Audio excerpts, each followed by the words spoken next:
This is a baby barn owl that fell out of a palm tree nest, and since we're not able to put it back with its family, which we always is our first choice, we brought it here to the property of someone who has hacked out many owls for us and has many barn owls on the property.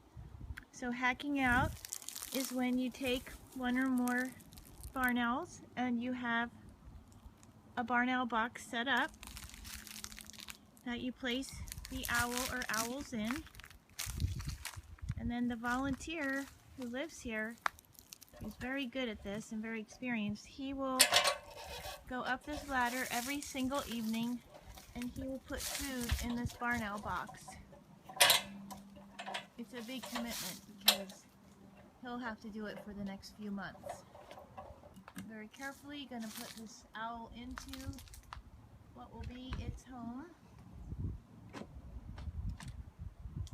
And she's already put some frosted mice in there.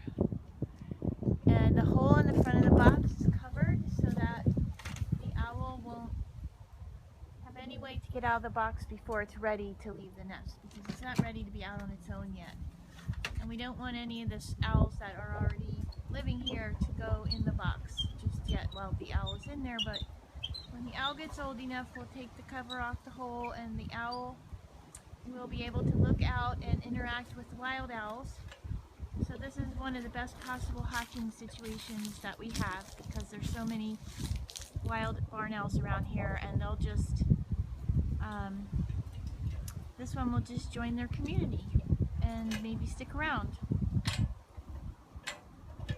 So this is the best possible outcome for the owl. It's much less stressful than keeping the owl in the wildlife hospital until it's old enough to go back. Good job, Alex.